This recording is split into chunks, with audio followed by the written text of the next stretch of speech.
Thank you. Well, it's a pleasure to be here today, and I'm so glad that this church has these learning sessions. That's really, well, it's not unique, but it's a really wonderful thing. Not every congregation does this sort of thing, so it was nice to learn about, too. I'm going to share a little bit about what we humans do during disasters, and this is some of the highlights from the book that I learned while I was researching and writing.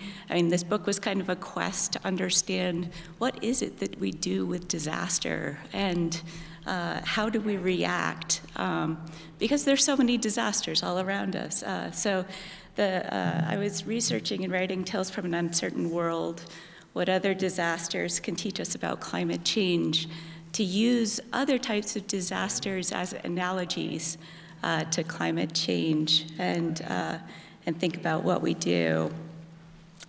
So a bit about me, and thank you for the wonderful introduction. I think you all know about me, but when I was spending many years as an educator at NCAR in Boulder, my job for quite a while was to help people understand the science of climate change and what was happening, and I'd explain, how the planet was changing as climate was changing and that sort of thing. And I'd noticed that some people would be scared and somewhat paralyzed with fear and anxiety, maybe looking a little like this guy here.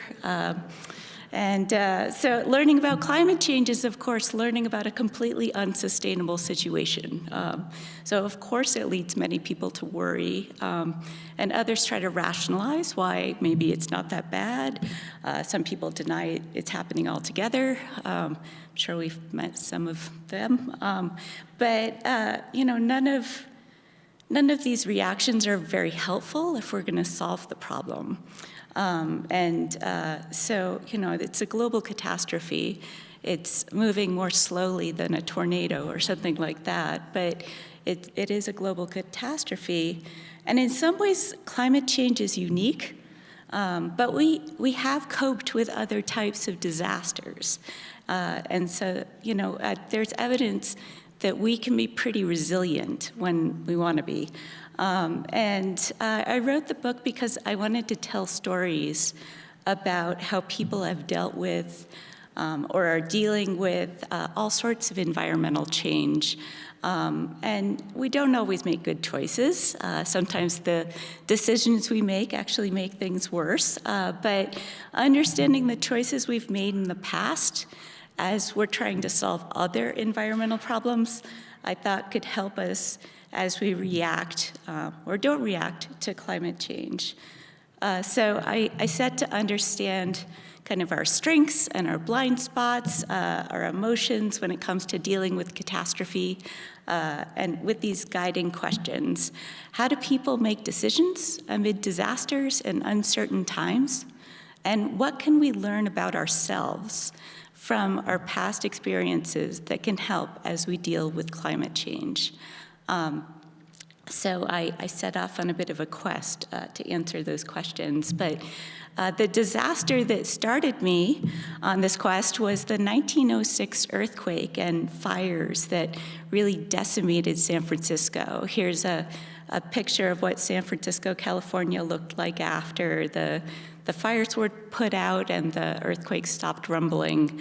And it was an absolute mess. But I was in San Francisco at a science conference, and that conference was focused on climate change and how we weren't taking action fast enough. And I found myself wandering the city and wondering what people there did in 1906, and whether they felt as helpless and uncertain as I was feeling at that conference, and whether there was a parallel between the choices we make in other types of environmental change and climate change. So what I learned was our reactions to environmental change, whether it's climate change or a giant earthquake or anything else, they really come down to how we deal with uncertainty. And we don't all deal with it the same way. So I'll get to that in a minute. There's lots of different ways we deal with it. But we also don't define the word uncertainty in the same ways. Scientists and those of us just leading our daily lives, non-scientists or scientists that are not thinking like scientists at the moment, use the word in different ways. And I think that can cause some confusion. So, uncertainty in life basically means feeling unsure about what's going to happen. It's a feeling. Uncertainty in science is it's actually the idea that everything is at least a little uncertain because there's variation in nature. Basically, there's chaos, and not chaos like total pandemonium, but these little changes over time in nature that something different can happen, to create a different outcome is what uncertainty is in science. So it communicates how much we know and what we don't know. So it's not a feeling, it's more of a, this is how much we actually know about this, is what it's trying to communicate. And I'd like to apologize for all of science for using the word uncertainty to mean this, because I think it's actually caused a lot of problems. But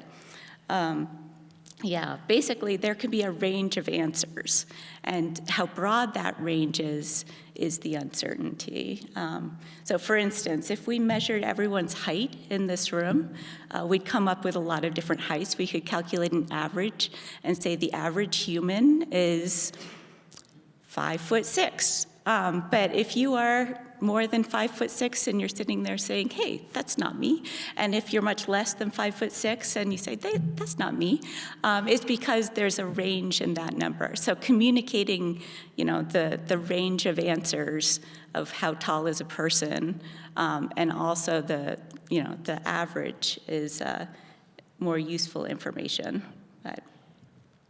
So one thing that all disasters have in common, including climate change, is that they involve assessing risk. So risk is actually an equation. It may not feel like math when you're trying to think about whether something is risky, but it can be boiled down to math. So risk is vulnerability times the consequences. And as an example, we were just a minute ago talking about the really high winds yesterday. How many people experienced those?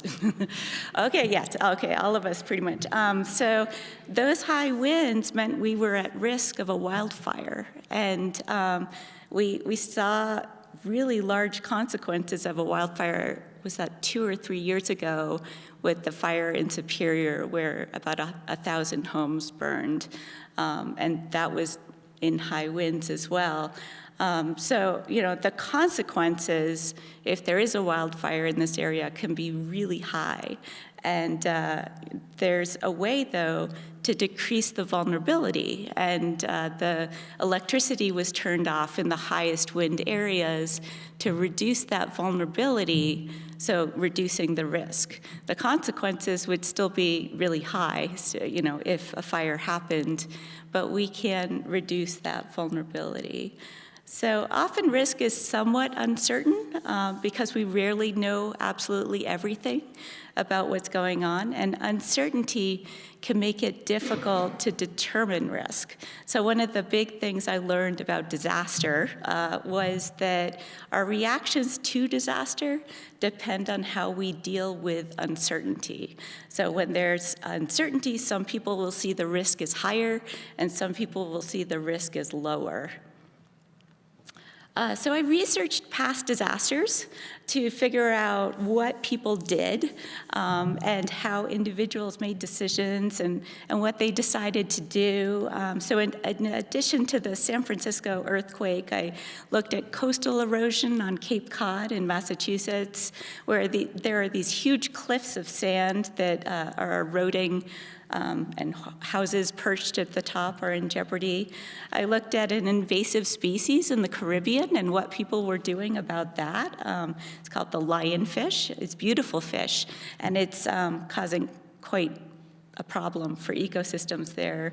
I also explored other types of environmental change in the ocean and types of other types of animals in Nebraska, besides humans, that coped with a supervolcano eruption, several million years ago. And I found it really important to say, okay, if humans are good at dealing with disaster compared to other animals, we do have some strengths there. So I did compare us to rhinoceroses and things like that. But we do have a lot of strengths when it comes to a comparison with rhinoceroses. But so anyway, then the last one on this list here was an accidental chapter in the book. I found myself in a disaster. In 2013, there were flash floods in and around Boulder, Colorado, and I really didn't expect to add a chapter of the book in which I myself was in a disaster, but after several years of hunting down disasters and thinking theoretically about how people deal, it was probably a good experience to see how I actually dealt in the disaster. But as I mentioned, when there's some uncertainty, some people see risk as higher and some people see it as lower. Well, when there's that uncertainty about what the risks are of a disaster, some people think that it won't affect them personally. And this is called optimism bias. And the photo here shows a street scene from that San Francisco after the earthquake and while the fires have this billowing smoke in the distance. And it was taken by a photographer named Arnold Genth, and he was wandering the city, taking photos all day of the damage. And later, in an account of his experiences, he wrote, "I have often wondered, thinking back, what is it in the mind of the individual that so often makes him feel himself immune to the disaster that may be going on all around him?"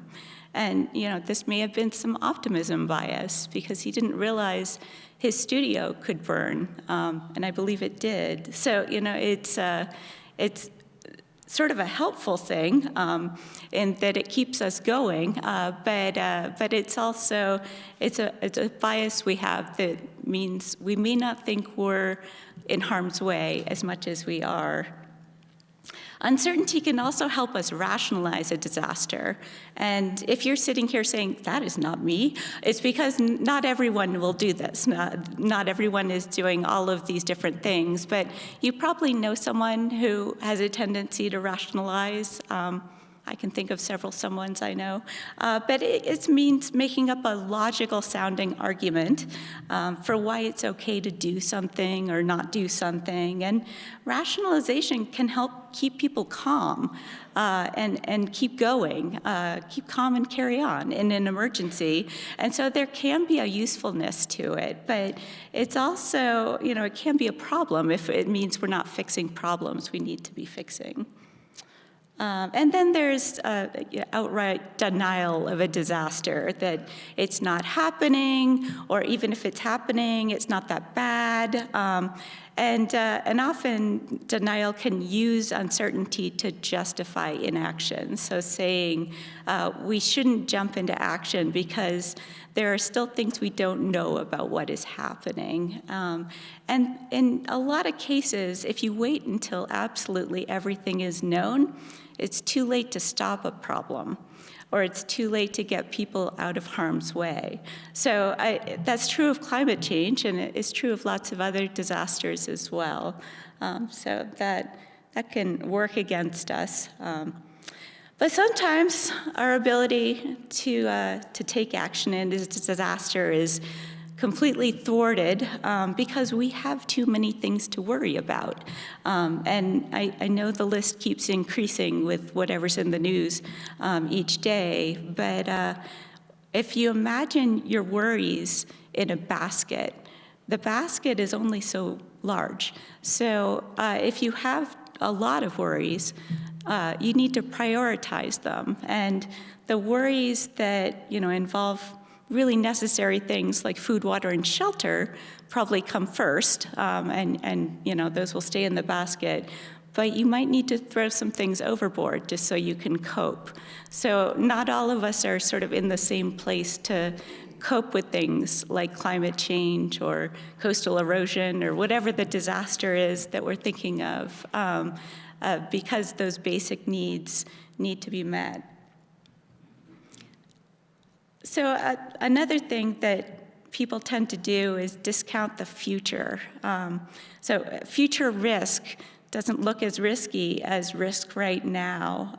And this is a biological instinct, and animals typically take action when a threat is clear and present. The adrenaline kicks in and we do something.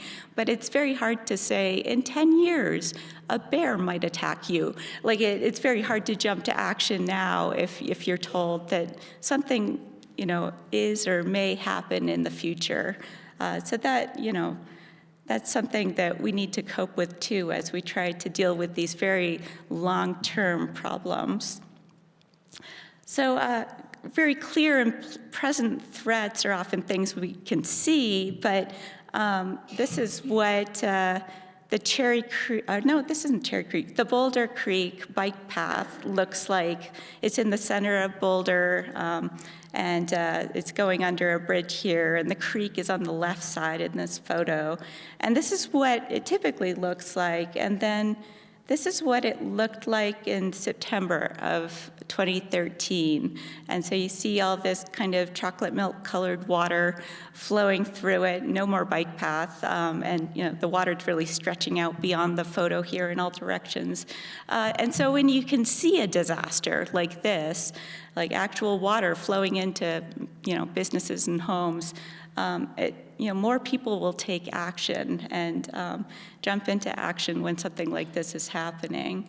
But a lot of disasters are more or less invisible. For example, this relatively peaceful-looking ocean, here there's multiple environmental disasters going on. There's plastic pollution and chemical pollutants in there. There's the water's warming, which is especially a problem for marine life in very shallow areas like coral reefs, and there's overfishing and invasive species and ocean acidification. There's probably other disasters going on right below that surface, but it looks rather pleasant, and so it's harder to take action if we're not really seeing evidence of a disaster. And this is the sort of thing that's harder to see, and the same is true of greenhouse gases building up in the atmosphere. So another tendency that we have, and this seems to be a particularly American tendency, is to be really fond of last-minute saves that narrowly avert disaster. Hollywood is kind of based on these last-minute saves. The superhero swoops in at the 11th hour, and everyone says, hooray, and everything's okay. But we don't typically give as much recognition to the people who are planning long range and are preparing for how we avoid disasters altogether. And that wouldn't be a very exciting movie, but it can be really helpful. And so the photos here, the one on the right is a lighthouse on Cape Cod that it's a historic lighthouse, clearly, and it is very important to the community. And in the 1990s, when it was about 110 feet from the edge of the cliff. You can see the cliffs on the left here. These are cliffs made of sand, which a cliff made of sand is just very likely to erode over time. And of course, it's eroding faster because of more storms and sea level rise. But in the 90s, it was still quite a distance from the edge, but they did some fundraising and they moved it another 200 feet from the edge. And had they waited until the lighthouse was teetering over the edge of a cliff, it would have been too late to move it. So there wasn't this last-minute save, but it was, it took some effort to come together and save something that wasn't quite endangered yet, but would be. So that's something I think we can work on. So in some situations, Yeah, such as climate change and ocean pollution too, actually, solving a problem requires collective action. And we need to work together to protect what we all own, because we all own the atmosphere all together. And often this leads to what's called a tragedy of the commons, that we're more likely to take care of what we own individually than resources that are shared. And my favorite example of this from my own life is that a refrigerator in an office break room tends to be way messier than the refrigerator at home that is owned individually, because everyone shares it and nobody cleans it. But a much more professional example was Garrett Hardin, the person who gave this quote here, "Freedom of the commons brings ruin to all." He described open rangelands, and that, this is sort of publicly owned land that cattle can graze on. And the ranchers had incentive to increase the size of their herd in ways that the land couldn't sustain that many animals.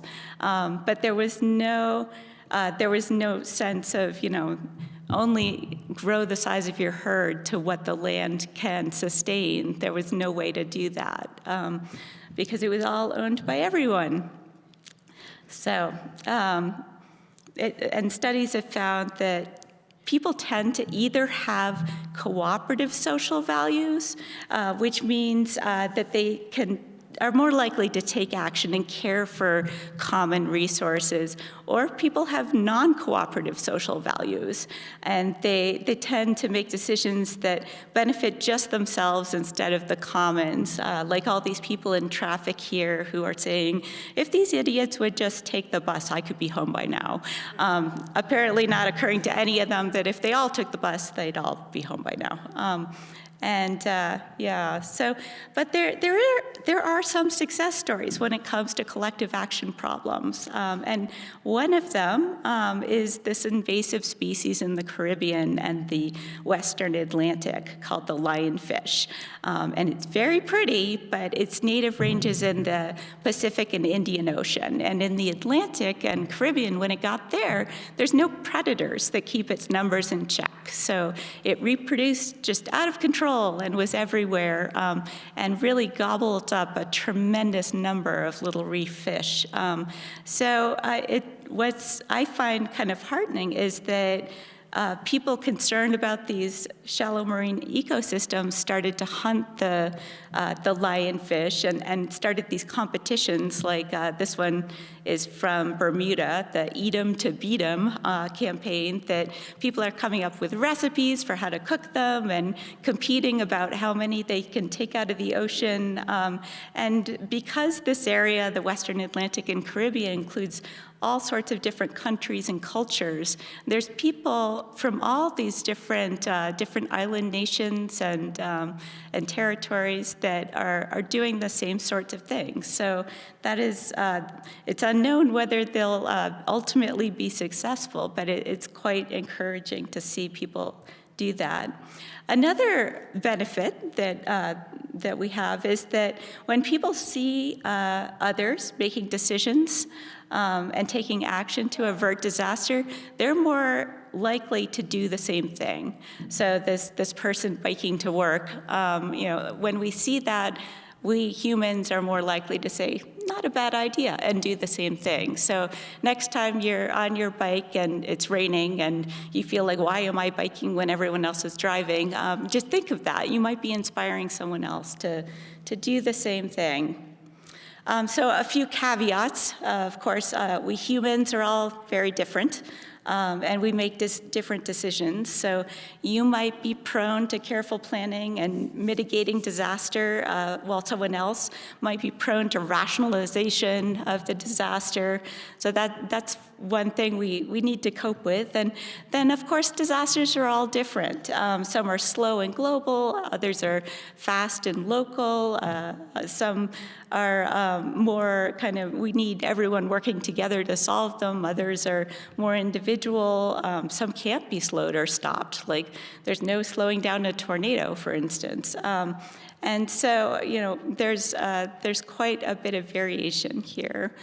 But another skill we have is that can really help us face climate change is that we have the ability to do what's called mental time travel, which sounds more exciting than I think it is. But it's the ability to envision the past and the future.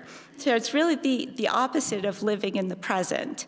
And one reason I like this very much is that I am terrible at living in the present. I'm usually thinking about the past or the future. So there's really no other animal that can do this mental time travel as effectively as we can. There are other animals that do it somewhat, like crows, but our abilities for mental time travel are just unparalleled. And so it means we can take action on things like climate change. So now we're going to have a little mental time travel ourselves. So let's look into the past, mental time travel with a graph.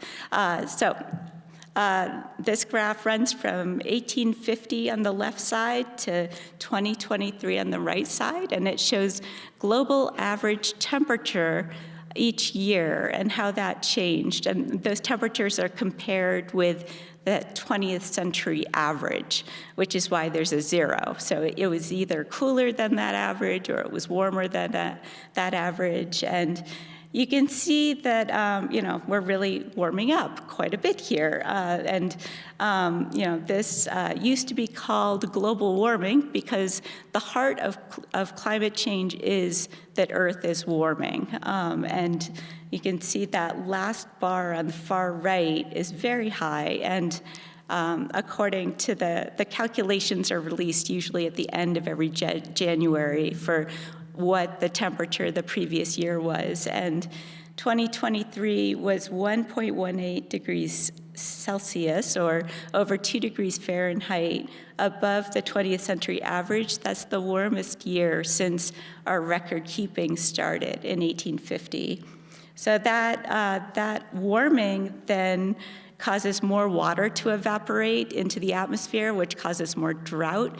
And more water in the atmosphere means that it can come down, because what goes up must come down. And so it comes down as larger precipitation events, more rainfall, more snow even, if it's below freezing. And the ocean heats up, killing marine life, and sea level is rising, and hurricane winds are getting stronger, and it's all sort of tied to this temperature change. So I just threw a lot of bad news at you. So I should acknowledge that. How are you feeling? Did I just fill up your worry basket? Sorry. So these are all factors, but we know the root of the problem, and we've been observing it over time. So we can do that mental time travel and look at the future. So here is this graph shows how temperature is expected to change over the 21st century according to models run on supercomputers. So the difference between, if you look at 2100, the much warmer place there, where that orange curve on the graph goes up to 4 degrees Celsius warmer, or with a range between 3 degrees and 5 degrees. So that's that scientific uncertainty. It could be, somewhere within that range. So the difference between that upper curve, very warm, and that lower curve, still around 1 degree of warming, is that, it's the actions that we take. So that upper curve is if we take only minimal actions about climate change. We do take some, but not enough.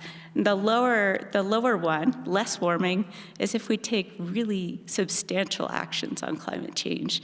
So we have the ability to change this situation, and that's kind of encouraging. So I'm going to pivot a bit here. And living with the uncertainty of climate change means that we can still take action, even though we're living with that uncertainty. And so we're gonna consider now what we can do about climate change and what we can do about this disaster. I know some people in the room are very savvy to this, but I want to end on a we can all do something note here, because we can. And so here's some of the actions we can take. So one of the things we can do is mitigate climate change. And climate change mitigation means making climate change less severe. This is the Merriam-Webster dictionary definition of mitigation, in case that word's new to you. But it doesn't necessarily mean stopping climate change entirely, although I'd like to put it out there that that's a really good goal, that, it's ambitious, but it's not a bad thing to strive for. And there's really two methods to climate change mitigation. We can stop spewing carbon dioxide and other greenhouse gases into the atmosphere, and we can create more ways that these gases can be taken out of the atmosphere and down into the land. And so we're going to go through a few of those. So one problem, of course, is that we need to address burning fossil fuels like coal and gas in power plants and gasoline and vehicles. And we're releasing those heat-trapping gases, greenhouse gases, into the air when we do this. But there's, of course, a solution to this. We can solve this problem by using energy sources that don't add carbon dioxide to the air. And these energy types include renewable energy, wind and solar, and geothermal. Even biomass burning, which, like burning wood, is one of these solutions, as long as the crop that's burned is sustainably grown and harvested and then grown again. So that's one. There's also nuclear energy, which produces a whole different type of pollution, radioactive waste. So that's a bit of a trade-off. There are pros and cons. But according to this wonderful project called Drawdown, their URL is in the bottom of the slide there, drawdown.org. They did a huge project quantifying how much would it cost, how much will we need to do for lots of different climate solutions. And they found that transitioning our electricity sources worldwide by 2050 will save over 246 gigatons of carbon dioxide from the atmosphere. That will cost about $5 trillion. Does anyone have $5 trillion? I know what I'd do with it. Well, that's a lot of money, but actually it'll save about $21 trillion. So this is back to our long-range planning. It's necessary to kind of think of how these things will play out financially, of course, too. But on a much more individual scale, especially, or sometimes community scale too, we can solve the problem of greenhouse gases from fossil fuels by using less energy. So communities can do this by planning for walking and biking. This neighborhood is excellent for that. And also fund and grow public transit options. And individuals can do this by making choices for how they get around to ensure people can get around comfortably without a car, and also choose methods for adding insulation to your home, adding new thermostats that are much more energy efficient, and to make sure your house isn't a large source of greenhouse gases either. So this can all help, if you calculate your carbon footprint and see where am I actually using the most greenhouse gases and how can I adjust that. Often using less energy is the cheapest way to go and can be really helpful. Another problem that I feel like doesn't get talked about as much is that we need to tackle and reduce emissions from food.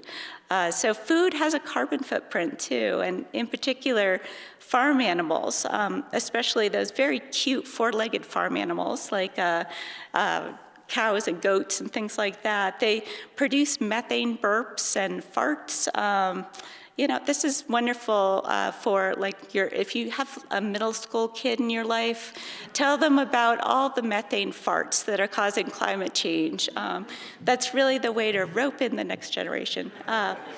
But they also make a tremendous amount of poop, which releases methane if it's not properly composted. And methane is a very powerful greenhouse gas, much more powerful than carbon dioxide. And there's other impacts of our food on climate change too, including food processing and packaging and transport of that food. If you can buy food from your local area or region, of course, that's better. It's very hard this time of year to find you know, food local to Colorado, but much more possible in the summer and fall as well. So I started some of those. So we can make those choices to reduce our food footprint, and one of them is eating more plants and less animals. If you can find ways to do that, that's very effective. And then making sure food has less processing and packaging, which actually is kind of nutritionally better for us too. So that can be helpful.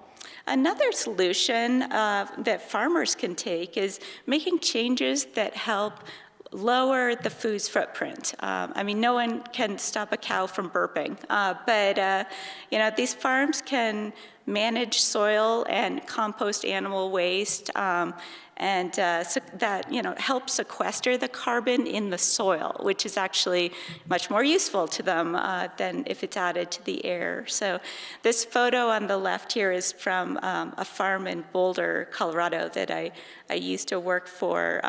It's an educational farm that's now part of Growing Gardens, if you know that nonprofit group up there. And on this land, an iris bulb farm, the goats and cover crops are all rotated between different fields.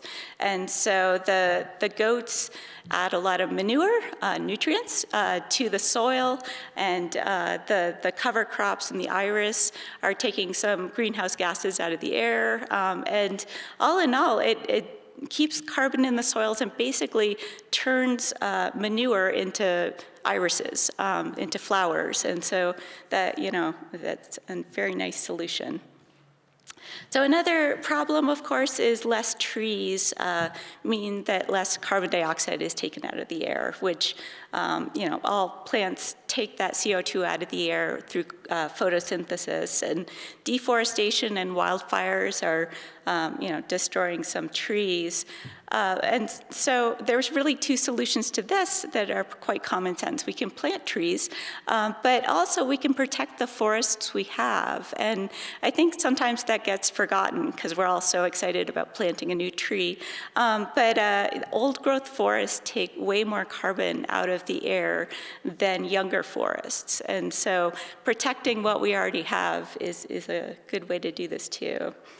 So I mentioned the Drawdown project earlier, and I just wanted to give another plug for their website. I in no way work for Drawdown. I'm not a part of the project, but I am really heartened by all the many solutions that they list, and they really quantify which ones are most effective, where should we put our efforts, but also there's kind of a solution for everyone in there, that we need to do all of these things, and that's quite heartening. But you can see here it sorted their solutions by effectiveness here. And one of the most effective things is to replace air conditioners with new models, because our older air conditioners are releasing a very powerful greenhouse gas into the air. And so that's the number one. But you can see reducing food waste is actually number 3. And in the US, we waste between 30% and 40% of food, which is just incredible. But all that food waste is then a lot of effort and transportation and packaging and all that went into it. So it has a large carbon footprint if we can reduce that. And so there are things in this list that everyone can kind of can be a part of, which is a wonderful thing. But I'm showing you a picture of a bathtub here because we also need to adapt to climate change because we're in for some amount of climate change. And no matter how impressive our efforts to mitigate climate change, it's going to take some time. So there's some amount of warming we need to adapt so that we're staying safe or safer than we would. So the bathtub is here because an overflowing bathtub is a lot like climate change. It is also a completely unsustainable situation. And if you walked into a bathroom and you saw this overflowing bathtub, you'd want to do two things. You'd want to turn the faucet off, and that's like mitigation, turning off the greenhouse gases spewing into the atmosphere.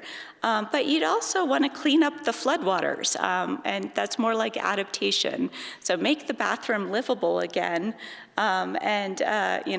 it's sort of like the choices and changes that people are making to help their communities be more resilient when facing some climate change. So some adaptation examples, we're facing more frequent and severe heat waves over this century, and those pose a health risk. So this map here, the circles show places that have projected by the end of the century higher mortality rates during heat waves.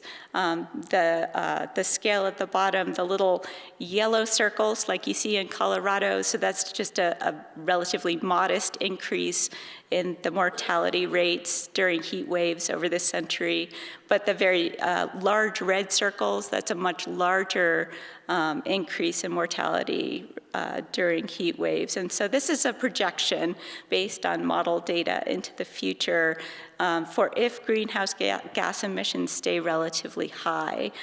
So hopefully we can tackle that by getting those greenhouse gas emissions lower, but also communities can adapt to heat and help keep people safe. And there's two main ways that they're doing this, and I know Denver's doing some of this too. Making sure everyone has safe, cool places to go during heat waves, that especially the most vulnerable populations have some air-conditioned space to go to. And also decreasing the amount of heat that gets trapped in urban areas. Surfaces like asphalt and concrete and black tar roofs absorb a lot of heat. And so replacing those with roofs painted white, I know that's quite a thing in Phoenix right now, is painting roofs white, but also replacing the asphalt with material that doesn't hold as much heat, and planting trees and gardens, increasing shade. These things can all help to keep that heat from getting too bad.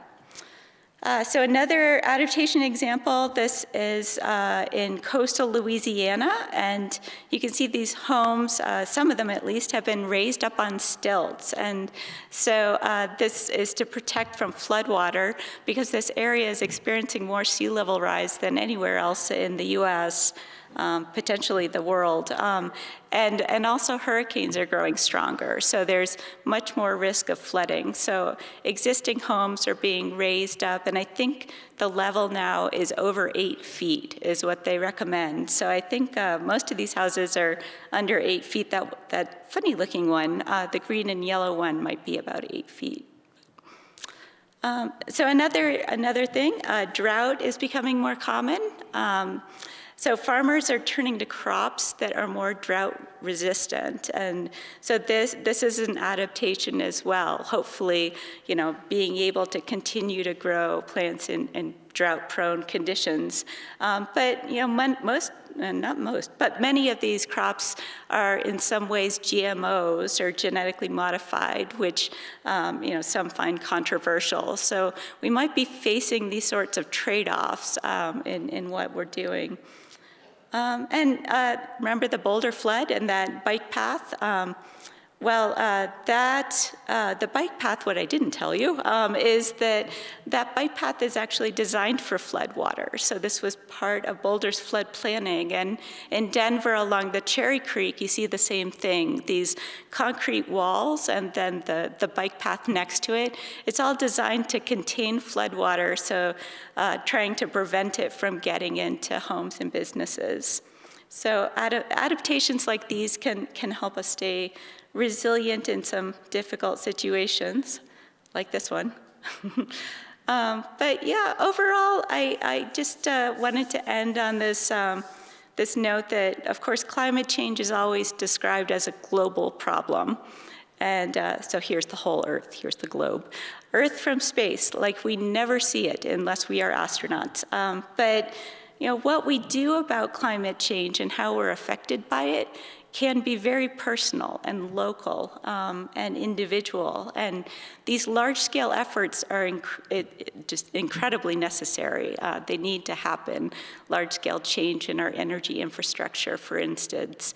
They're very important, but all large-scale efforts are, in a lot of ways, made up of our individual efforts, and what we're all doing can make a difference. And just as if you were in North America whenever this photo was taken, you're probably in this photo, or Central America, or the northern part of South America. So, you know, it's hard, it's abstract, it's hard to see ourselves when we think about the entire Earth. But, you know, grounding that in what you can do individually and how that can all add up can be really helpful. So, thank you.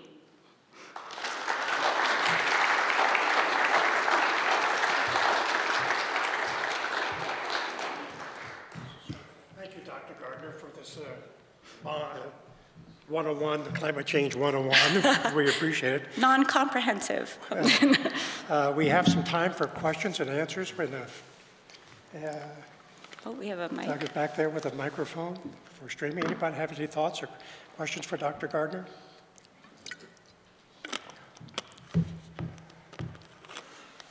Yes, sir.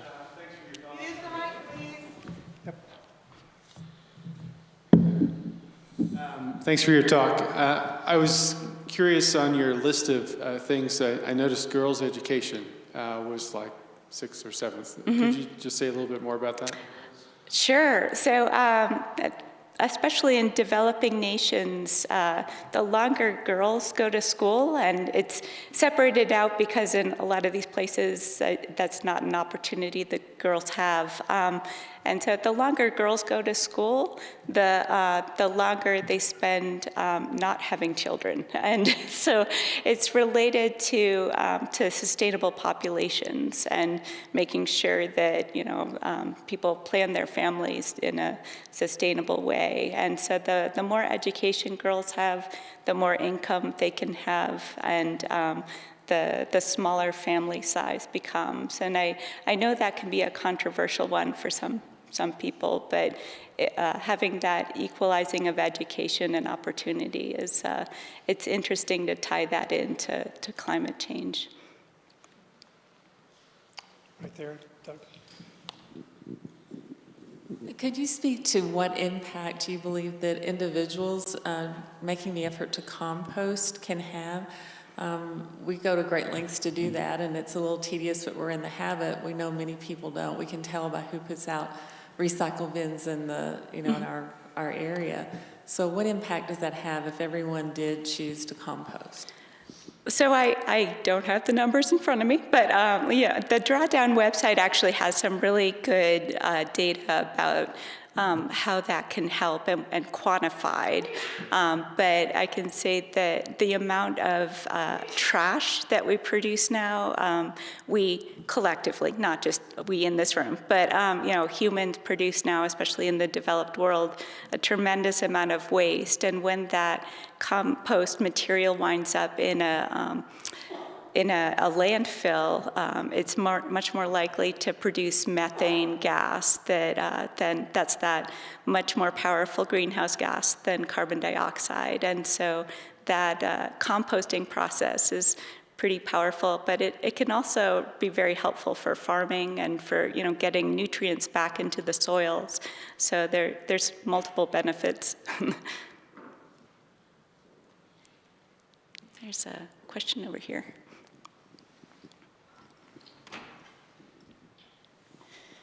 So if I remember correctly, when you were talking about the disasters you researched, those were all in America, is that correct?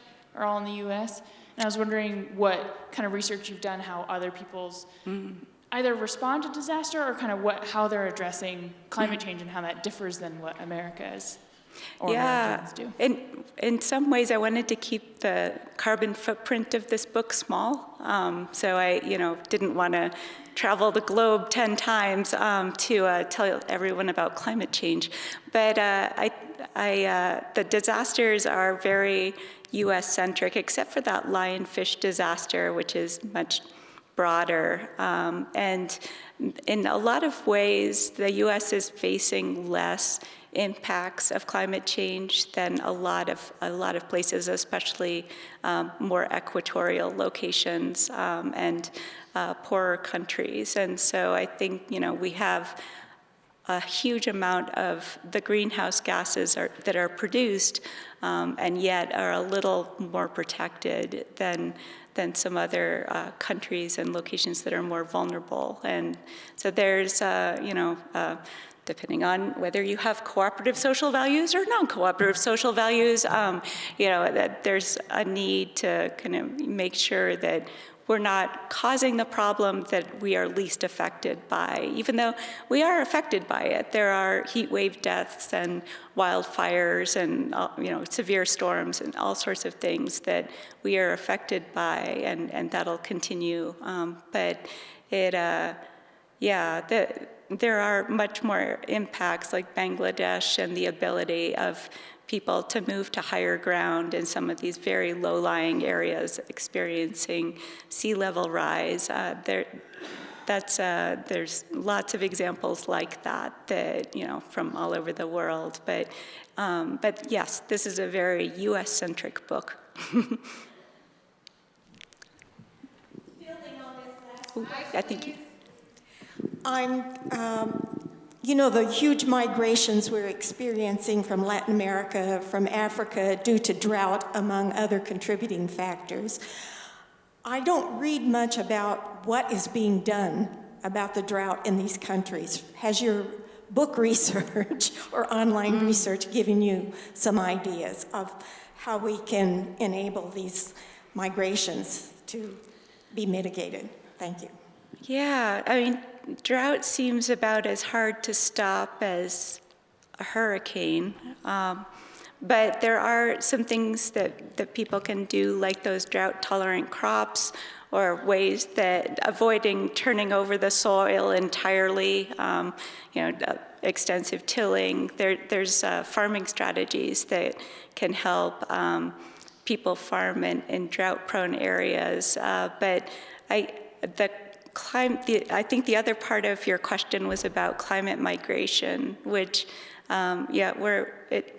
we're seeing a lot of, and we're projected to see more of. And it's often hard to separate, did people migrate because of climate change or because of social unrest that is in part due to climate change? Or there's a lot of different reasons that people move, but climate change is becoming a big one of them. After Hurricane Maria hit Puerto Rico, there was a huge migration to places like upstate New York that you wouldn't expect a huge Puerto Rican community to surface in upstate New York. But there's all sorts of different reasons that people migrate. So I don't want to oversimplify, but it's something we're going to see more of, definitely.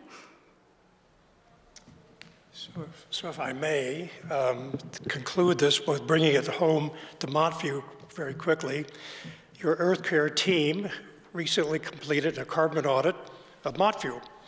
It's on the website. You can go look at it, and you'll be interested to know how what our carbon footprint looks like collectively. And long story short, about half of it, I think it's about 80 metric tons of carbon per year are emitted by this organization, about half of which is heating, cooling, and lighting this complex, these buildings, and that has been substantially reduced because of the capital campaign. No more drafty windows, LED lights, timers on HVAC controls, et cetera. So it's much lower than it was before. And the other half is getting here, driving. Those are the two reasons we have a footprint collectively in participation in Montview. And we, as the Earth Care team, hope to have a broader conversation with the congregation about what, if anything, we should do collectively with regard to reducing our footprint. So look forward to that, and we appreciate your attendance today, and particularly Dr. Gardner's really lovely and thoughtful and provoking conversation. Thank you. Go buy that book. You'll like it. Thank you all.